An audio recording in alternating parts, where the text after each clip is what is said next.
Hello! I got to try out the matchmaking stress test for a few games. And I tried playing Demoman, Soldier and Scout with pretty normal loadouts, nothing weird going on. And I played a handful of maps, including Foundry. Way too much Foundry, which is a map I have barely ever played on. I'm not a big fan. So that was kinda weird. Is that actually a proper competitive map? Well, I guess first off, I hope they become a little less strict on certain commands. Mainly my frame rate didn't like what was happening in matchmaking. So hopefully they optimize the game better or let you disable at least some of the unnecessary stuff. But even your brightness was locked and I already have a pretty dark monitor, so some maps I could barely see what was going on.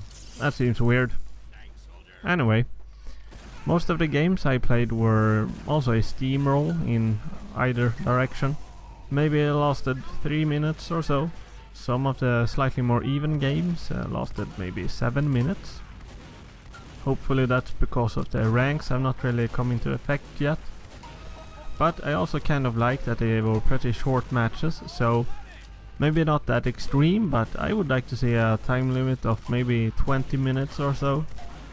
Well, so you know, I have never played comp, but I'm also guessing that neither had most people in this stress test, from what I saw anyway.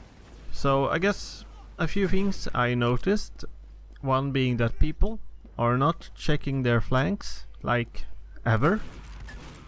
Even when I was playing Demoman, I pretty much had to be the one to check flanks and because, well, I noticed no one else did. And that's a really bad idea as a demo. And if there is someone there, I'm like, hey, there's a guy in here. I'm dead.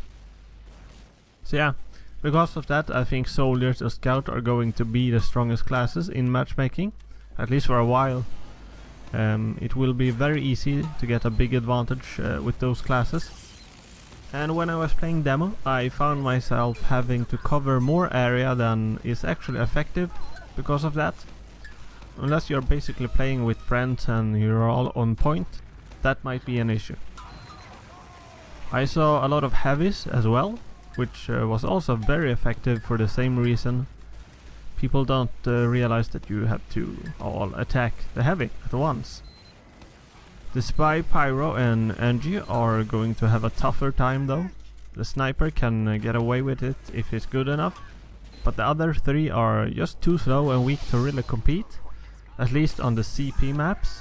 Maybe on King of the Hill maps I can see them be more effective. Actually, the match I had on Viaduct was probably the best one, and I think for matchmaking specifically, a map like that makes more sense. It's smaller and a little less important for good calls, and maybe because there's only one point, it's easier for players to not just stumble ahead and instead focus on that point. So when it comes to unlocks, they will hopefully balance most of them for matchmaking. I saw a lot of Quick Fix, Criticola, Gru and the Whip. There are so many unlocks that are just superior to anything else, so that's not good. Another thing I noticed is that people do not stop to heal the team before pushing forward. This happened all the time. For example, a soldier and a medic fully healed pushing forward while the rest of the team was standing behind them with no health. And then we all died.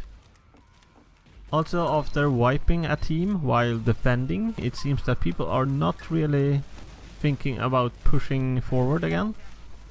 They just keep defending the point until they get attacked again. So that's kind of weird. Well, I am sure people will get better at all of this, but it's gonna take a while, I bet. And as I said, I do not play competitive, so maybe everything I've said here is completely wrong, but that's okay. It was pretty fun, either way. Bye bye.